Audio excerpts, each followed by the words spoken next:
लोकसभा चुनाव के नतीजों के बाद योगी आदित्यनाथ एक्शन मोड में हैं। दिल्ली में योगी ने गृह मंत्री अमित शाह और रक्षा मंत्री राजनाथ सिंह के साथ मीटिंग की और लखनऊ पहुंचते ही अपने मंत्रियों से कह दिया कि उन्हें हर विभाग से रिजल्ट चाहिए। योगी ने टारगेट अचीव करने के लिए पूरा होमवर्क कर लिया है।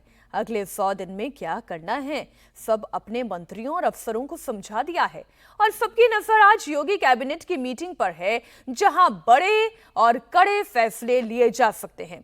योगी आगे क्या करने वाले हैं आप समझेंगे इस रिपोर्ट से।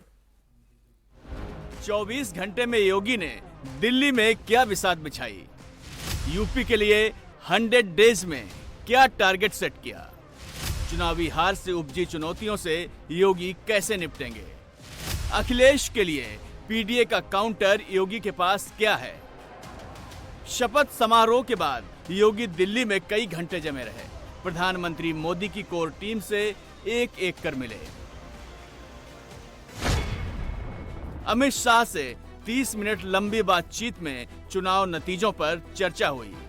राजनाथ सिंह से हार के कारणों और भीतरघात पर खुलकर बात की। नितिन गडकरी से यूपी के डेवलपमेंट पर चर्चा की। जेपी नड्डा से आगे के रोड मैप पर चर्चा हुई। यूपी में बड़ी हार के बाद एक ही चेहरा, एक ही शख्स सबकी नजरों में है, मुख्यमंत्री योगी आदित्यनाथ। चर्चाएं शुरू हो गईं। लखनऊ और दिल्ली के बीच सब ठीक नहीं है। यूपी में बदलाव की बातों को हवा दी जाने लगी। लेकिन योगी जब दिल्ली में अमित शाह से मिले तो सारे सवाल हवा हो गए।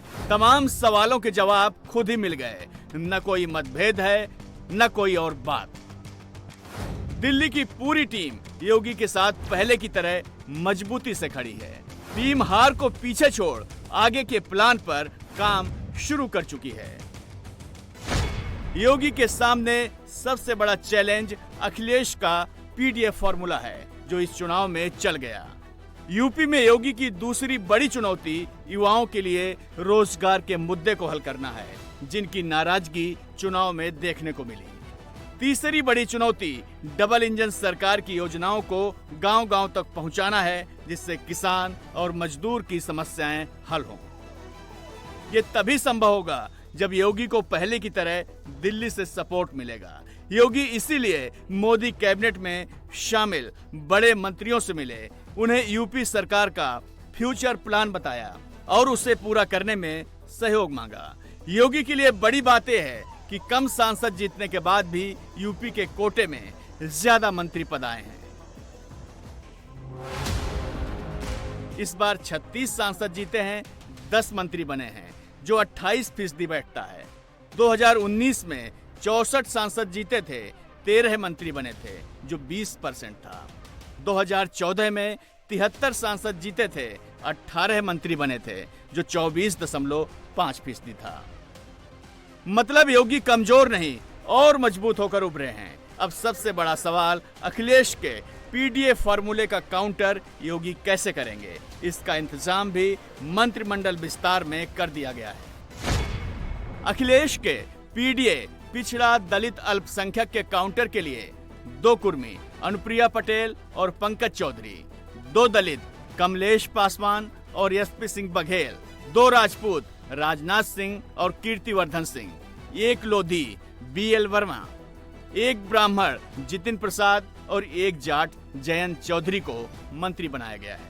अपेक्षित हो यूपी से जो 9 सांसद मंत्री बने हैं, उन्हें पोर्टफोलियो में भी अहम जिम्मेदारियां मिली हैं।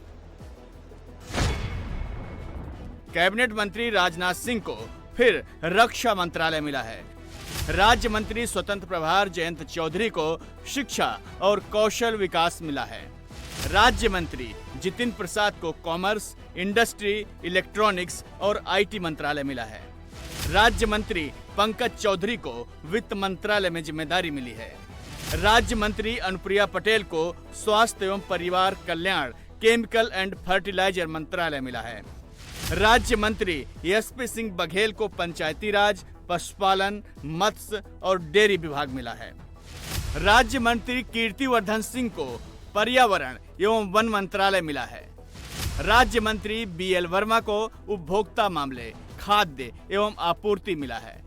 राज्य मंत्री कमलेश पासवान को ग्राम्य विकास मंत्रालय मिला है। जो लगातार मैं 4 बार सांसद बना, तो मुझे आदरणीय मोदी जी के नेतृत्व में उनके गाइडेंस में काम करने का अवसर मिलेगा।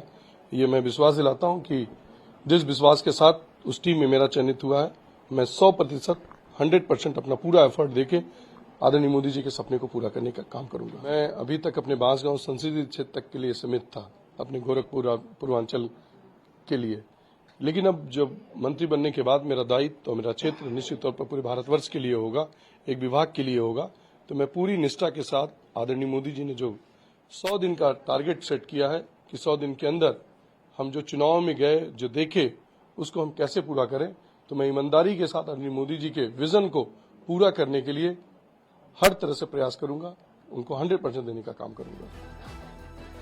यूपी में चुनावी मुद्दे बदलते रहते हैं, लेकिन जाति गणित हमेशा हार जीत का सबसे बड़ा फैक्टर रहता है। इस बार यूपी में ओबीसी और दलितों कैसे शिफ्ट हुआ, जिससे बीजेपी को तगड़ा नुकसान हुआ। कुर्मी, कुशवाहा, मौर्य 10% आबादी है। एनडीए को 61% मत मिले, इंडिया को 34%। यादव 10% हैं, एनडीए को 15% मिले, इंडिया को 82% मिले। Other OBC Rajbhar, Lodhi, Gurjar, Nishad, Jat, NDA को 59% मिले, इंडिया को 34% मिले। माननीय प्रधानमंत्री मोदी जी ने कल तीसरी टर्म की शपथ जो ली है, ये विकसित भारत के संकल्प को पूरा करने का ये मिशन है। और मैं कह सकता हूं आदरणीय प्रधानमंत्री ने जिस तरह से 10 वर्षों में इस देश की लड़खड़ाती चरमराती अर्थव्यवस्था को सुधार कर टॉप 5 में पहुंचाने का काम किया है, और तीसरे टर्म में हम इसको टॉप 3 में लाने का काम हमारी सरकार करेगी। और साथ ही साथ मैं कहूँगा कि आदरणीय प्रधानमंत्री जी ने जिस तरह से इस देश के विकास के लिए, इस देश की महिलाओं के लिए, इस देश के गरीबों के लिए, इस देश के किसानों के लिए, सभी वर्गों को जो काम किया है, और काम करते करते मैं कहूँगा कि 25 करोड़ लोग जो गरीब थे वो गरीबी की रेखा से बाहर निकालने का काम किया है। तब आने वाले तीसरे टर्म में हम इस विकास के लिए जारी रखेंगे, और दुनिया में जिस तरह से भारत का नाम आगे बढ़ाने का काम किया है, मुझे लगता है कि आदरणीय प्रधानमंत्री के नेतृत्व में और हम विकसित भारत के संकल्प को पूरा करेंगे। यूपी में दलित आबादी 21% है, जिसमें जाटव 11% हैं। इस बार जाटव एनडीए को 24% मिले, इंडिया को 25% मिले, बीएसपी को 44% मिले, जबकि नॉन जाटव एनडीए को 29% मिले, इंडिया को 56% मिले, बीएसपी को 15%। मतलब नॉन जाटव बीएसपी से खिसका तो बीजेपी के पाले में जाने के बजाय समाजवादी पार्टी और कांग्रेस की तरफ शिफ्ट हो गया। इसे अखिलेश और राहुल के पाले से वापस खींचने के लिए दलित समुदाय से 2 मंत्री बनाए गए हैं। इनका असली इम्तिहान आने वाले उपचुनाव में होगा। यूपी में 9 सीटों पर उपचुनाव होना है, लेकिन योगी के लिए असली लड़ाई उपचुनाव नहीं, 2027 का विधानसभा चुनाव है। इसीलिए मोदी मंत्रिमंडल में कास्ट कॉम्बिनेशन को साधने की कोशिश की गई है। यूपी में 21% दलितों का विधानसभा की 275 सीटों पर असर है। यूपी में 10% कुर्मी कुशवाहा का 150 सीटों पर असर है। यूपी में 7% लोध आबादी का करीब 70 सीटों पर प्रभाव है। यूपी में 3% जाट का करीब 50 सीटों पर असर है। यूपी में 11% ब्राह्मण का करीब 150 सीटों पर असर है। यूपी में 8% ठाकुर का करीब 110 सीटों पर असर है। योगी को जल्द ही एक और समस्या सुलझानी है। यूपी के ब्राह्मण चेहरे जितिन प्रसाद की जगह अब यूपी में किसे मंत्री बनाया जाएगा? वो ब्राह्मण चेहरा ही होगा या किसी और का? इस पर भी अमित शाह और दूसरे सीनियर नेताओं से योगी ने चर्चा की है। दिल्ली में ऑल इज वेल है, इसका संकेत योगी के लखनऊ पहुंचते ही मिल गया। उन्होंने बिना वक्त गंवाए मंत्रियों और प्रमुख सचिवों की बैठक बुलाई, 2 टूक संदेश दिया। हर हाल में $1 ट्रिलियन की अर्थव्यवस्था यूपी को बनाना है, क्योंकि इसी से युवाओं के सपने भी साकार होंगे और रोजगार भी छप्पर फाड़ कराएंगे। उत्तर प्रदेश राज्य को $1 ट्रिलियन इकोनॉमी बनाने के लिए लक्ष्य प्राप्त करने के लिए विभिन्न विभागों को निर्देश दिए गए हैं। उस दिशा में आज एक बड़ी बैठक। तो वही एक इशू था, $1 ट्रिलियन इकोनॉमी वाला इशू था। उसके लिए हम लोग अब तक प्रोग्रेस क्या है और भविष्य में उनको एग्जीक्यूट करने के लिए, उस लक्ष्य को प्राप्त करने के लिए क्या क्या और प्रयास जमीन पर उतारने के लिए बेहतरी के साथ मजबूत करने हैं, यही एक मुख्य विषय था, सिंगल एजेंडा था। यूपी में इस बार रोजगार सबसे बड़ा चुनावी मुद्दा रहा, जिसकी वजह से युवाओं की नाराजगी बीजेपी को भारी पड़ी। योगी की प्रायोरिटी लिस्ट में रोजगार अब सबसे आगे है। पुलिस विभाग में 50,000 भर्तियों को जल्द पूरा करने का निर्देश दिया गया है। फरवरी में पेपर लीक के चलते ये परीक्षाएं रद्द हो गई थी। सभी विभागों से खाली पदों का ब्यौरा मांगा गया है। पेपर लीक को खत्म करने के लिए परीक्षा केंद्र अब सरकारी संस्थान में ही बनाए जाएंगे। सभी परीक्षाएं सीसीटीवी की निगरानी में होंगी। परीक्षा की हर शिफ्ट में 2 पेपर सेट होंगे। योगी जब दिल्ली में थे तभी प्रधानमंत्री ने किसानों की अगली किस्त जारी करने वाली फाइल पर साइन कर दिए। इससे किसानों को राहत मिलेगी। किसान यूपी में बड़ा वोट बैंक है। योगी बाबा 2027 में 24 की कसर पूरी करने के लिए कमर कस चुके हैं। तो अखिलेश 2024 का नक्शा देखकर 2027 में योगी को क्लीन बोल्ड करने का सपना देख रहे हैं। लेकिन बीच में दिल्ली में भी चांस मारने के चक्कर में है। लिहाजा चर्चा आम है कि चाचा शिवपाल को यूपी की कमान सौंपेंगे या फिर खेला कर जाएंगे। चाचा सीधा जवाब देने के बजाय गोल गोल घुमा रहे हैं। बेटे आदित्य यादव को सांसद बनाने के बाद चाचा अब 2027 में यूपी में समाजवादी सरकार बनाने की कल्पना करने लगे हैं।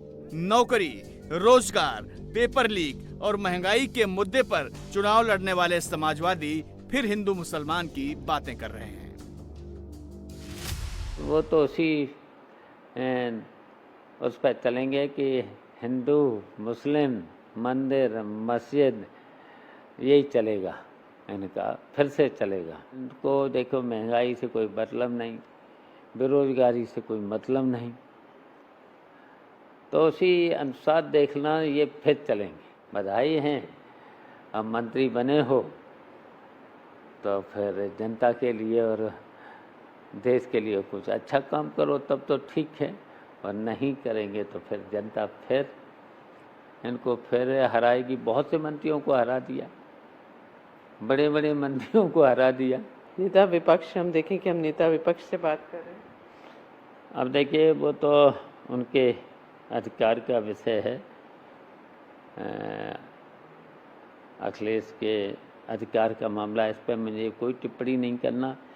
जो जिसे और जो जिम्मेदारी दी जाएगी बखूबी से निभाएंगे, इस पर मुझे कोई टिप्पणी नहीं करनी है, वो तो उनके अधिकार की। लेकिन अखिलेश यादव तो लोकसभा, हाँ, वो भी ऐसा आपके सामने आ जाएगा बहुत जल्दी। अखिलेश और शिवपाल यादव 2027 में क्यों उलटफेर का सपना देख रहे हैं? क्या इसका कोई ग्राउंड भी है या सिर्फ हवाई सपने हैं? इस चुनाव में समाजवादी पार्टी ने जो 37 सीटें जीती हैं, उनमें कुर्मी 7, यादव 7, कुशवाहा शाक सैनी 3, निषाद बिंद 2, जाट 2, ठाकुर 2, ब्राह्मण 1, भूमिहार 1, राजभर 1, लोधी 1, मुस्लिम 4। मतलब यूपी में समाजवादी पार्टी के पास हर जाति का सांसद है, जबकि बीजेपी के पास यादव, निषाद, राजभर, गुर्जर और भूमिहार जाति का कोई सांसद यूपी से नहीं है।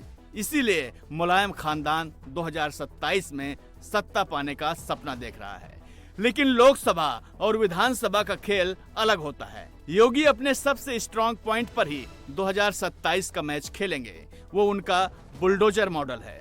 दंगा मुक्त, माफिया मुक्त यूपी उनकी सबसे बड़ी ताकत है। रोजगार के मोर्चे को भी अभी से दुरुस्त करने में जुट ही गए हैं।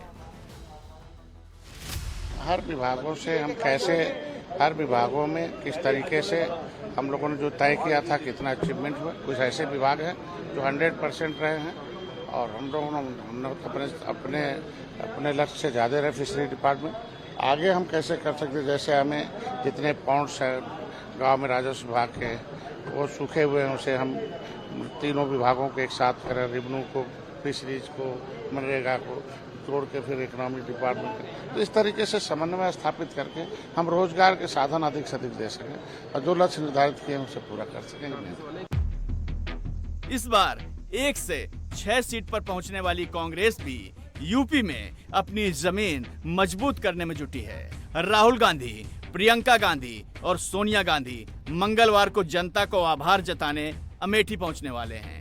रायबरेली से राहुल गांधी ने इस बार बड़ी जीत हासिल की है और कांग्रेस ने अमेठी में स्मृति ईरानी जैसी बड़ी नेता को हराकर गांधी परिवार की सीट वापस हासिल कर ली है। कल आभार समारोह है, कार्यकर्ता आभार समारोह है। अमेठी और रायबरेली के कार्यकर्ता दोनों इकट्ठे होंगे और भुए मऊ में, पहले ये फुर्सतगंज में था कार्यक्रम, अब उसका स्थान बदल के भुए मऊ कर दिया गया।